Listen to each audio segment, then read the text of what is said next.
I'm excited because, to be frank, I do love Marvel, but DC has probably the better story arcs than Marvel does.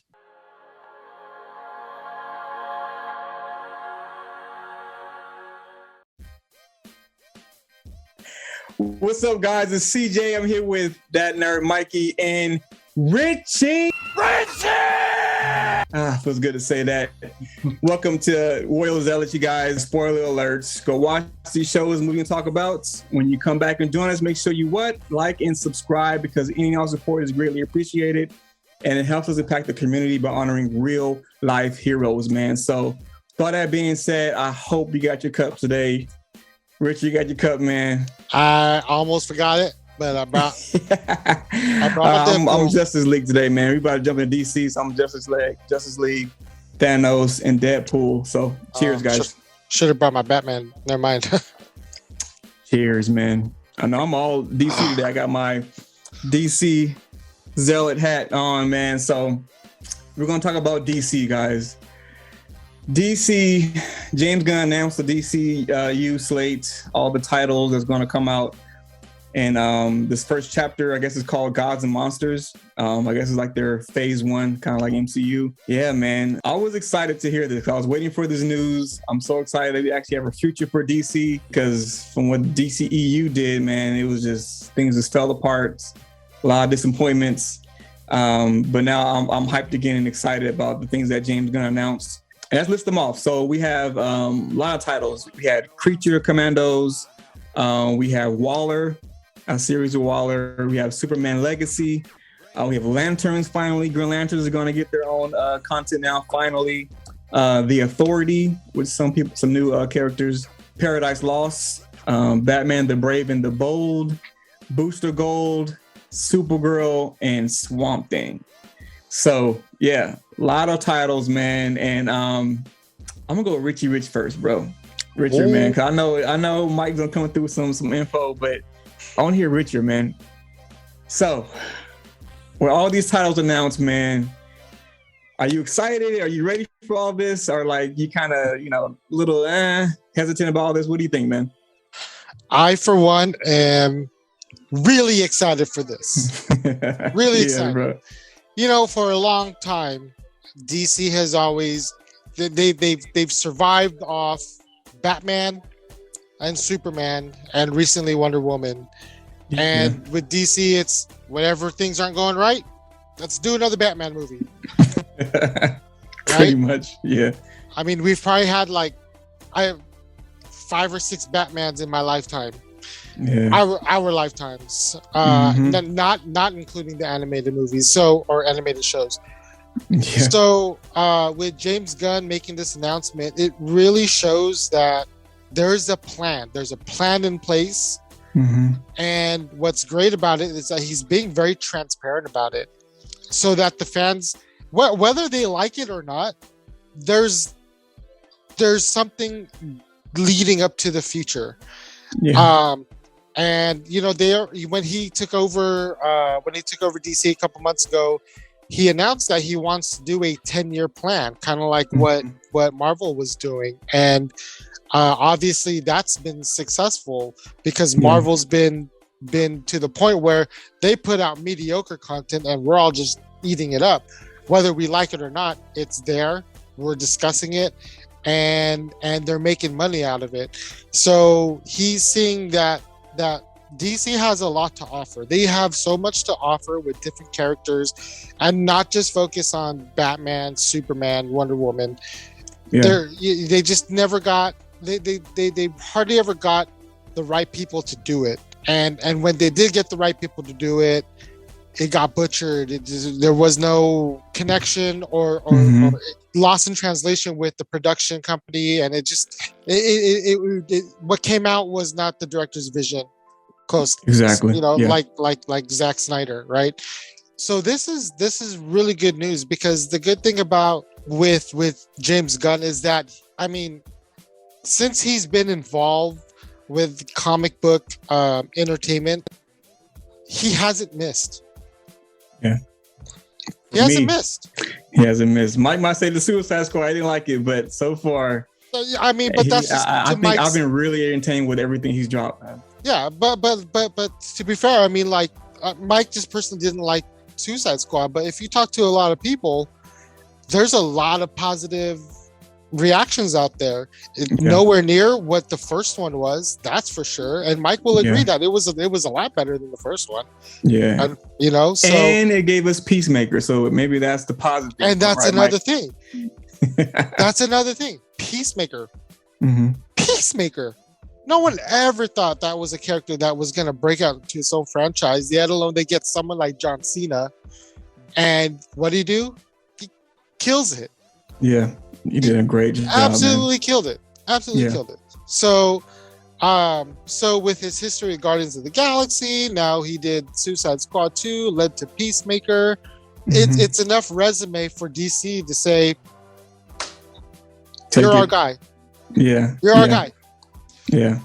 What you did here, do that. Exactly. Yeah. Yeah. And I think that's kind of what he's going to do too. Because with these, lists of, teams and characters that he announced, some of them are not that popular, or some of them are people that they haven't really used. And that's what he did with the MCU. He used characters that were obscure, weren't popular, but he made it work, man. That's what I'm excited about. Not just made it work, he made it relevant. Made it relevant to the whole Phase 1 or the whole, Thanos series. Yeah. I mean, the Infinity Saga. The Infinity, thank you. Just totally made it relevant and this is so good. Again, I said this before. He did so well that after the first Guardians of the Galaxy, Disneyland said, we're gonna shut down Twin Towers or Terror Towers, and we're gonna make that into a Guardians of the Galaxy ride. Yeah, man. He did a great job, man. So, Mike, do you think what he did at Marvel, do you think is going to transition over to DC, man? What do you think about his new announcement and the things that James Gunn wants to do, bro? Listen, we actually had this conversation before in a previous podcast. We had a conversation of could James Gunn create a sustainable DC, give him an actual good characters other than just obscure characters that he can come in not so well known and hit them out of the park. Because let's be real, Guardians of the Galaxy, Suicide Squad, Peacemaker, all these characters were very obscure and very low bar when they first got announced. So when he hit it out of the park, it was just so surprising, so much shock that it actually happened. And we talked about it and we debated a little bit about it, how if he could actually take over a well-known iconic character. Because Marvel has done great in the movies, right? Mm-hmm. But DC, 2 out of the 3 most popular worldly known superheroes are DC characters. Yep. Superman and Batman. Mm-hmm. The third one is Spider-Man, but Superman and Batman are 1 and 2. Mm-hmm. And I know Richard said that, that's where they rely on is Superman, Batman, and Wonder Woman. They call them the Trinity for a reason. Exactly, yeah. When he first announced the chapter 1, which is Gods and Monsters, I immediately went to the animated movie that they made called Gods and Monsters that came out a couple of years ago. And it's an animated movie about what if when Superman crash landed, he was actually picked up by migrant workers at the Kent's Field and was raised by Mexicans. Yeah. yeah. It was wild. We're like, what? And it's a terrible movie. It's terrible. So as soon as he said it, chapter 1 is called Gods and Monsters, I'm like, oh, here we go. They're gonna cast Hispanic Superman. Wouldn't that be crazy if he did that? he's like, what's up, Annie? So, it's funny because there is a spot in that movie that makes me laugh to this day, where it's like he walks in, Superman walks in, and he's dressed completely different, and he has a goatee, kind of like Tony Stark, like a Mexican goatee. Yeah. And he walks in And it's like completely slaughtered that they slaughtered Victory Stone's father, and the first thing out of his mouth is "Ay Dios mío," and I could not stop laughing. This is the funniest thing I've ever heard. Oh my gosh, bro! That's how when I first heard that that's what he called it. I was like, "Here we go." Please no, please no. Everybody else might have been happy because they probably pushed it out of their head, that movie. But me, first things that came out of my mouth, "Ay Dios mío," because this is like. Hey, instead of Cal El, it's El Cal. Oh gosh, bro! He's such an alien. He's a legal alien. But yeah, it's true, and like even in that, there like Batman was actually like almost like a vampire. Wow. Yeah. So yeah. Don't go watch the movie. I'm not saying to go watch it, but if you want to laugh, if you're curious and you want to laugh a little bit, go and watch Gods and Monsters by DC. It's an animated movie that came out a couple of years ago. Yeah. But going back on topic, most of these things, again, and I think we talked about it, kind of I said it to you in a text, that a lot of people were upset with whole James Gunn, his direction that he's taken, and even trending fire James Gunn on Twitter. Yeah. And I don't know exactly what I said, quote for quote, what you put onto Twitter and Instagram, but I said that DC recently has just been all over the place, did anything correct, and also it needs something different. Mm-hmm. James Gunn can bring is something different, unique to the table, along with the mainstream. The mainstream getting Superman, Batman, Wonder Woman, Green Lantern, but you're also getting those obscure characters like Creature Commando, The Authority, Swamp Thing, because I guess not a lot of people know about Swamp Thing. You said something along the lines of, you can't please everyone. You either go down the easy road or be someone that is labeled different, which is exactly what DC needs. Different. That's what you said. Yeah. And I'm not wrong. No, you're not, man. DC, the past 10 years, or since the movie era, the movie war between DC and Marvel started, they've done nothing right. Mm-hmm. Mm-hmm. Maybe a few gems here and there, but they absolutely did nothing right. They tried to recreate what Marvel already did, but could not. So they stole or taken James Gunn to put together a 10-year plan. Yeah. And the first chapter is a uniform look of both. He said it's going to be movies, animated movie, and video games that are going to be tied together like Marvel Cinematic Universe. So I'm excited because, to be frank, I do love Marvel, but DC has probably the better story arcs than Marvel does. Yeah. In my opinion. Yeah, and I really, really hope they bring that to the big screen, man. Like I said, the stories is what really sets things apart because you have good writing, good story. It really gets you, involved in it, and I really hope they do that, man. I'm optimistic. I mean, like I said, James Gunn, man, he gave us. I mean, if he can bring us characters that have minimal lines like Groot and King Shark, and he can make us fall in love with them, he can handle this, bro. He can entertain us. I don't want to put this past him. If he can do that, he can do a lot with what DC has to offer. So, and like I think Richard wrote, "In James Gunn we trust," man. I'm trusting him, man. What you got, Richard? I mean, what you got, Mike? I was gonna say, well, it's never been really the fault of, I think, leadership in the management, like in the upper CEO or the COO or whatever. It's mostly how each of the directors are fighting amongst themselves. That they want to tell their own story, never one that's streamlined and cohesive. So it always seems like they're fighting against each other and never getting anything correct. So you think it's a good thing that they're coming together like an MCU, like they're making it all connect and be one cohesive big project? You think that's a good thing? Yeah, I mean, yes, but to be frank, I think if he doesn't knock it out of the park with the first thing that he puts out, it might be just too late for DC to join this fight of streamlined cinematic. Because people, I mean, we talked about this also at the end of Phase 4 that we're getting burnt out. Yeah. We're honestly getting burnt out on Marvel. And now DC barely wants to start up their 10-year plan. I mean, it might be a good point. Like, it's a good, you have a window open right now. People getting tired of Marvel. They're like, you've done too much. We love what you did with Phase 1 through 3. Now it's like, can we bring that hype that we have for that Phase 1 through 3? Can we bring that to DC?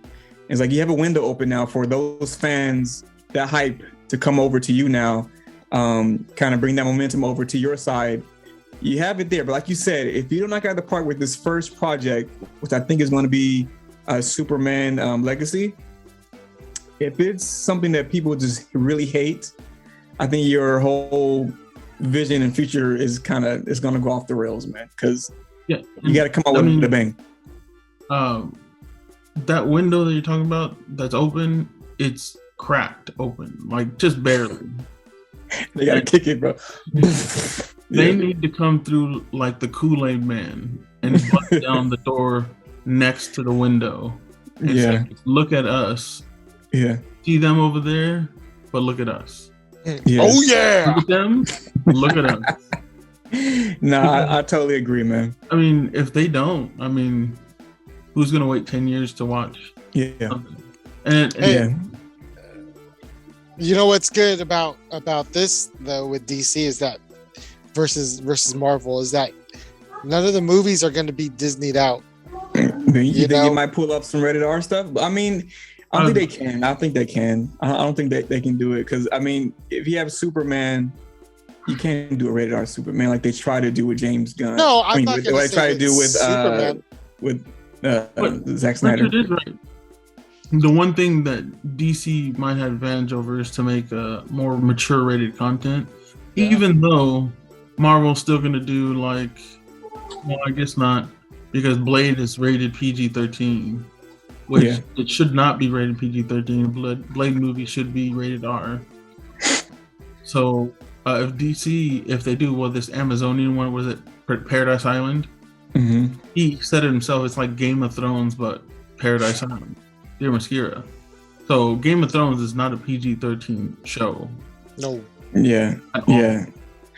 Some of these things are for HBO, so they can do the mature. So you might be right, Richard. I don't know. They might do some content that's going to be mature and some for the theaters. Look what he did. Look what he did with Peacemaker. That was not a PG-13 show. No. That is correct. But it wasn't rated R. It was mature. Yes. And it's something else that we actually talked about not too long ago is I brought up that one tweet that I found that one thing HBO knows how to do is to keep that water cooler conversation after episode hits. With Game of Thrones, every Sunday when that happened, people the next day were always talking about it. Yeah. House of Dragon, they're always talking about it. Mm-hmm. Now Last of Us. The Last of Us now. People have been talking about it every Monday. It's big. Yeah. People are talking about it at work. Especially after episode 3, it just went. Yeah. At work, with their friends, out when they're eating. They're all talking about it because the one thing HBO knows how to do is create that kind of cooler talk where everybody's sitting there talking about, did you watch the episode last night? Yeah. It's not a binge watching. It's just like, did you watch that episode last night? Yeah. That's a good point, man. And so I think it's a good thing they're doing both shows and movies like Phase 4 is doing for Marvel. But it's just like, are they going to do it mature? Are they going to do rated R stuff, man? And that's a good debate. I don't know. But it doesn't have to all of it be. They don't have to like rely on it. Yeah. But I mean, Superman's probably not going to be rated R. Like Richard said, he's just one of those characters that is too much of a goody two shoes to be rated R. Supergirl, maybe because she's not even on Earth when I think that story arc happens. She's still in somewhere else, so maybe. But Green Lantern, that could be, especially True Detective show. Yeah, True Detective, theme to it. So again, HBO show, again, that That'd be so good. one of the highest rated TV shows on HBO is True Detective, especially that first season. Yeah. So if they, in fact, do that, it could be really well done. And then you think about Paradise Island. Yeah. And Swamp Thing, if that's rated R and they actually do a horror, like he said, a horror theme to it, that could be really good. And then, I mean, this could be their one chance to make a Batman movie not PG-13. I only say that because Damian Wayne is not like Batman. He even said on James Gunn said he's an a-hole. Like he's a Damian Wayans is not the typical Robin you think of from the animated shows and things we see, but he was raised differently, right? So yeah, he was Ra's al Ghul's daughter's son. So Batman slept with Ra's al Ghul's daughter, and I think he slept with her, and she had a kid away from him, and so he never knew. Yeah, and he never knew about it. Shows up and it's like, I'm your son. Mm-hmm. Mm-hmm. So he doesn't have he wasn't mentored by Batman. So he was mentored by Ra's al Ghul and the Shadows. So he's completely different. So this is good stuff, bro. You're right, man. I wonder if that's the way to go, is with mostly mature. Of course, some of the things that are going to the theaters, it might have to be PG-13 if you want to make the money back. If you want to make your money, you gotta be PG-13, so you get the kids to come there and have their families come and watch these movies. But if you want to push the story further and to get people really tuned in, you might have to go with the HBO Max stuff being mature. Yeah, I think that might be the way to go. And I haven't heard anything about it, though. I don't know if that's the way they are going to do it, but it just sounds like that's the ideal way to do it. I don't know. I like that, though. Another thing I do like, though, is that they're still keeping up with the outside the DCU universe with all of the Elseworlds, right? And all the shows that Batman is coming off with the Penguin show, GCPD, Shazams. Nobody cares about Shazam. I know, but that's part of it. The Joker, the one-off Joker movie, especially the second one being, I guess, the musical. Which we talked about how we at first were really against it, but then we thought about it like, wait, this could be something special. Joaquin Phoenix can sing. I said that before. Richard brought it up. He won an Academy Award for it. Yeah. And you have him across from Lady Gaga. Yeah. Joker Cash. Oh yeah. I'm gonna say it though, man. DC content. I'm gonna say it since Zack Snyder's Justice League. They haven't been completely whack. They have been because nothing else has come out. Whatever they put out has been pretty consistently where it's a good level of entertainment. Unlike Marvel, we have people that just completely hated stuff. What you got, Mike? But like I said, none of that is really continuity, is it? No, it's not. So I'm just saying, like, what they put out is quality stuff. Quality-esque. What did they put out? Like I said, since Zack Snyder. Oh, what did they put out? Tell me. Since then? Yeah. It was Suicide Squad. Exactly. And you don't know. You don't remember. Peacemaker. I like Black Adam. And those are three. Oh, and the Batman. I'm tripping. The Batman. So it's like all of those have been just, the quality has been there. Like they have the potential. And it's like, can you keep riding on that potential and just raise it another level with James Gunn and his planning, man? I really hope they can. Like I said, that window is even cracked. There's opportunity there for you to say, we're taking over the fandom. The comic book fans are going to be looking at us for that next hype event instead of Marvel. I really do want to see if James Gunn is going to do some mature stuff for this slate. Like I said, I'm optimistic for everything, but there's still some, I guess, unanswered questions or some, like I said, I'm excited for it, but I think it's going to come down to who they're going to have the directors, who's going to be the casting. Because those two things, when they're announced, they can either make or break this. They can actually get people more hyped, or they can make people lose interest. because if you have a horrible casting or somebody that they really hate, people are gonna lose interest. Or some directors that have done this really horrible work in the past, you try to throw them in this, it's gonna be like, no, we don't want that. So I don't know. And DC fans are already kind of toxic and demanding already. So it's like, I don't know what they're gonna do, man. So I want to hold out until they announce the directors and the casting for me to get fully all in. But right now, I'm excited. No, what you got? I know what you meant when you said it, but just so everybody's aware, you didn't mean all DC fans are toxic. That's true. Yeah, not all DC fans. Yeah, yeah.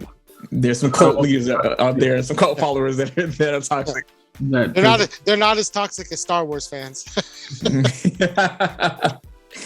Yeah, man. No, seriously, there are some fans out there. I mean, like you said, Fire James Gunn started trending right after he announced everything. So he has a lot on his plate, a lot of heat. He has this laser vision on him right now. Like, people are looking at what you're gonna do, looking at your every move, every announcement, every tweet. He has to be careful, but he's been transparent. He does answer some of the false, accusations and misleading, I guess, headlines people try to make up and these rumors. He'll address them and he'll say, no, that's not right. That's not correct. So I like that about him, that he's transparent and he's shooting down these rumors that are fake, but all eyes are on him right now. And I think he can handle it. And I can't wait to see what he does. Personally, I think he kind of warrants it. I think he wants it. I think he wants that attention. So that he has that confidence that, like, I know what I can do. I know what I can bring. And you're just gonna have to wait and see. It's free marketing, really. Good or bad, publications, doesn't matter. He wants it. He needs it. DC needs the attention because people were really, really losing interest in DC, man. But I mean, out of all these titles, Mike, what are some of the things that you're most excited about, though, or looking forward to? I'm really looking forward to Amanda Waller, or the Waller show, because that has to be mature for sure. Please, please make it mature. PG. It's gonna be PG. Very much a savage. She's a savage, man. And then also Paradise Island, because I like that mix of Game of Thrones is such a pop culture, even though the last two seasons were trash, but House of Dragon came out with a bang. So people still love that kind of show. Yeah. So put that mixed in with Wonder Woman, one of the best known female superheroes out there. That it could be really good. It's supposed to be like generations before Wonder Woman, right? Yeah. So the Amazonians, or the Amazons, whatever you say it, it's mostly about them and their island. Yeah. And then also Booster Gold. Yes. I think that's gonna be a comedy, because how can it not be a comedy?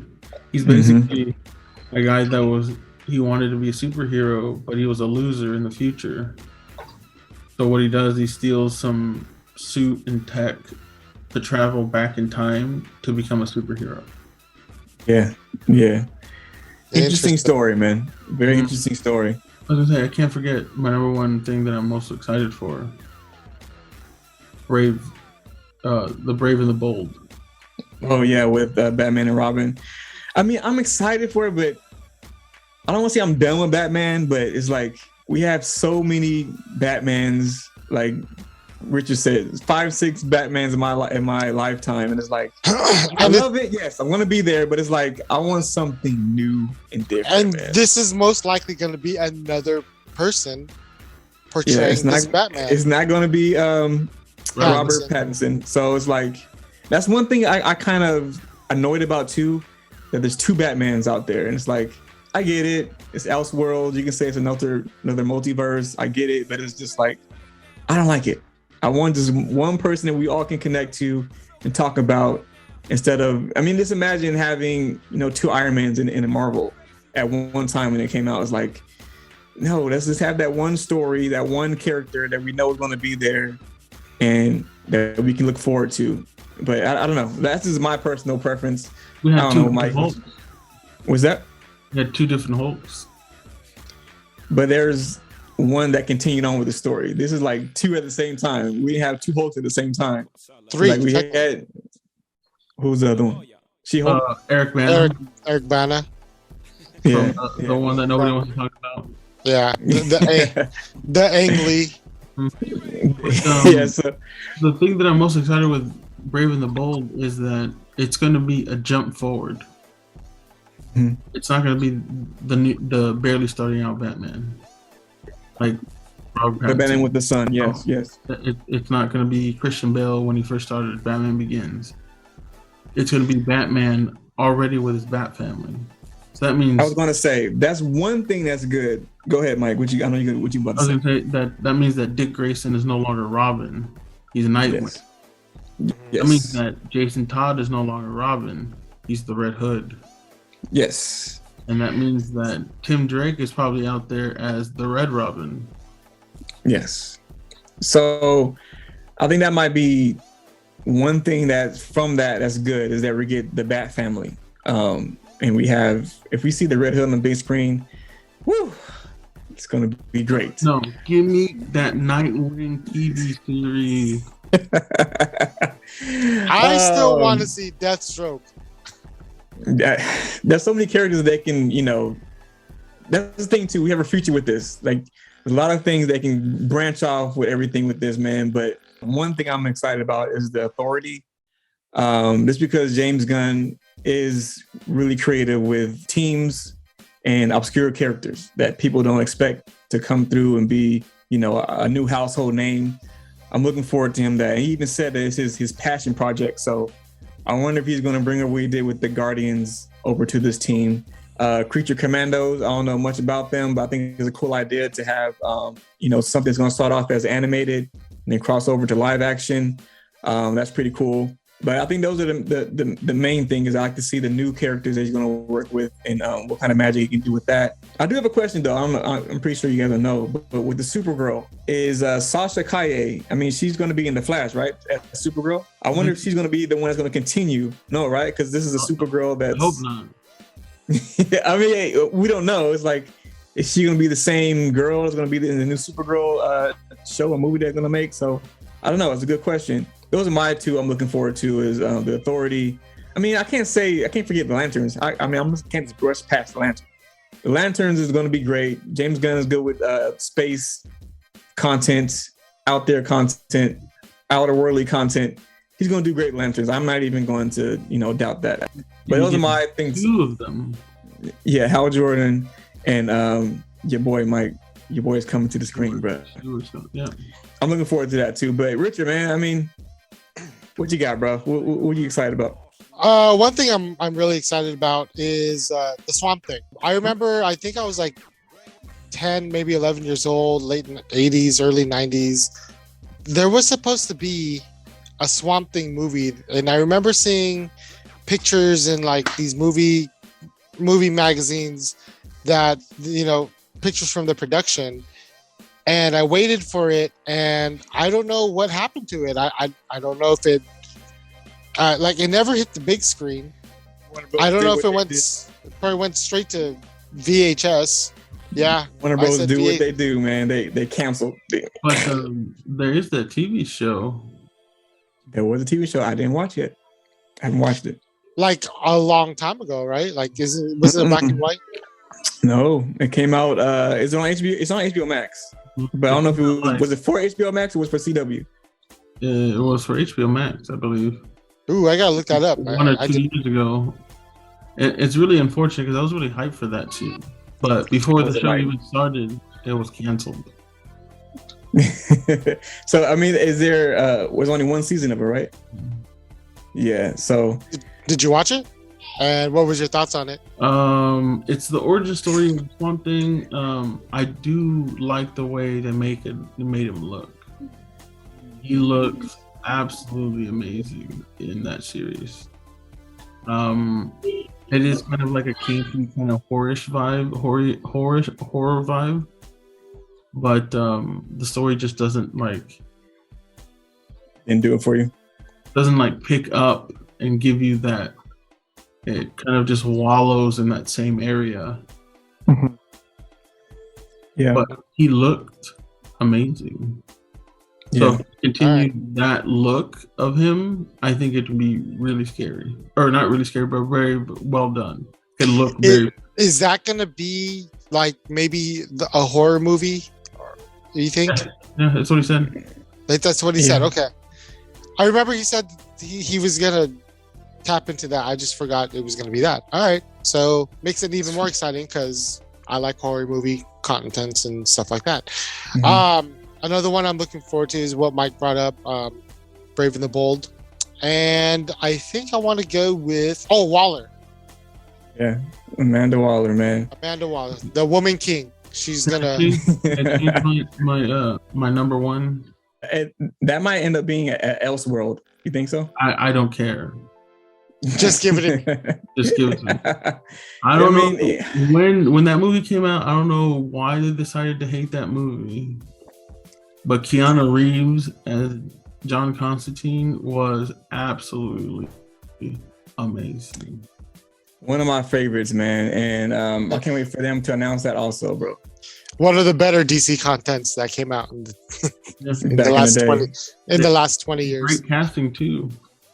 It's a good movie. Like not just John Constantine with Keanu Reeves, but the guy who played the devil was great casting. The guy who played Papa Midnight was great casting. What's his name?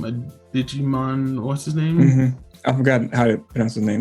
But he was great as Papa Midnight. Like absolutely amazing as Papa Midnight.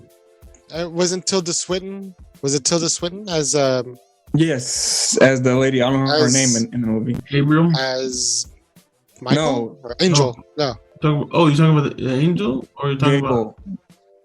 She played Gabriel. Yeah, Gabriel. Thank you. Yeah. Gabriel.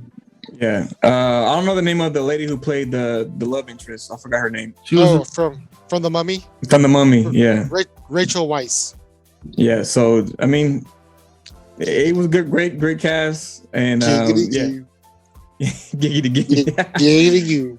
Yeah, like we've been talking about, DC has great characters. They have great stories. It's just never been portrayed since The Dark Knight.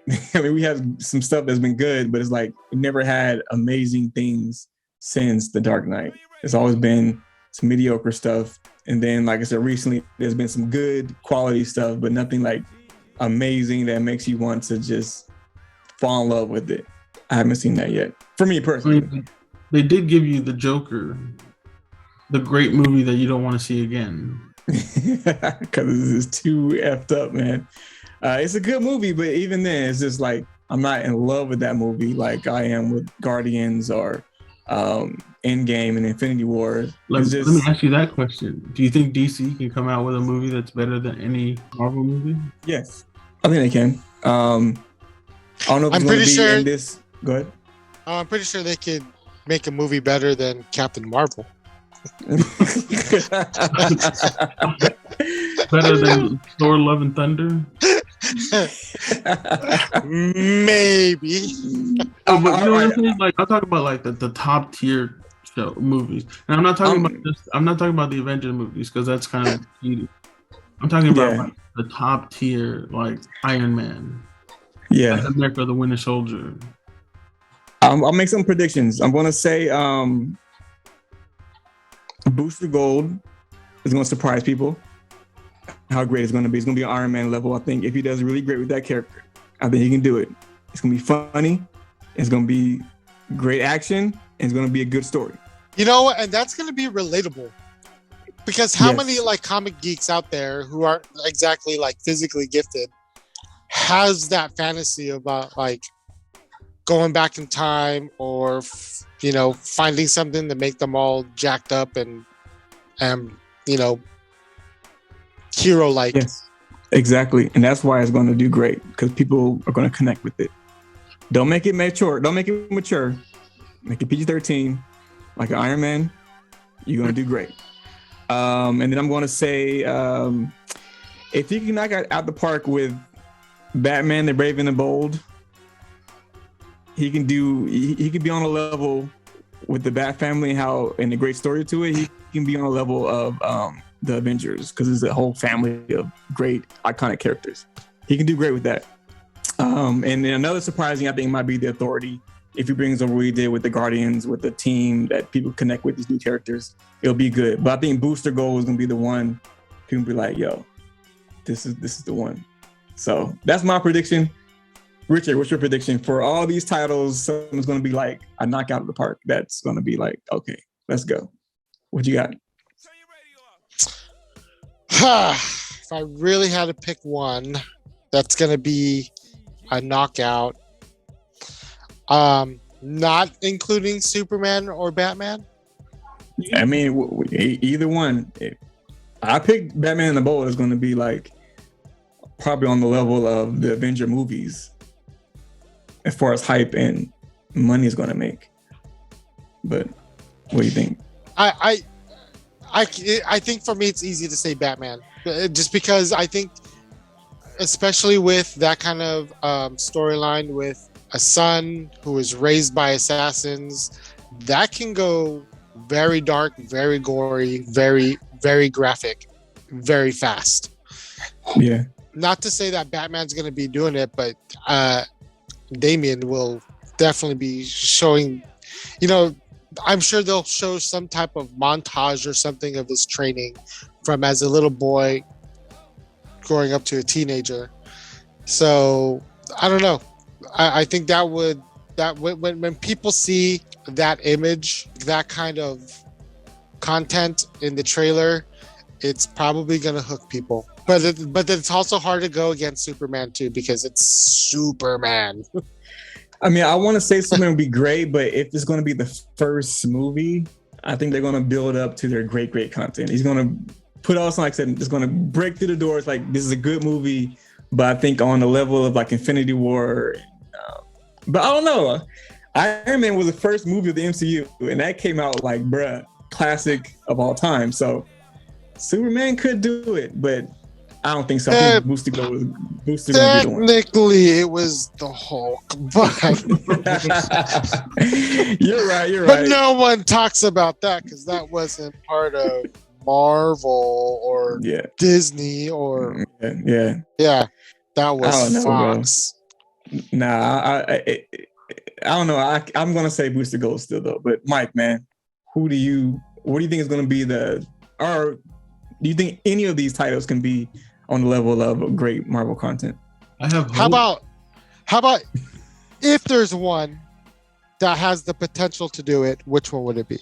It'd probably be one of the series, because I hope it would be something on the caliber of Game of Thrones, House of Dragon, Last of Us, True Detective, where they know how to, like we talked about, they know how to make that kind of content where it makes everybody, the whole world, sit and watch. And for that, it can be, because they're so good at it right now, that Paradise Island could be that show.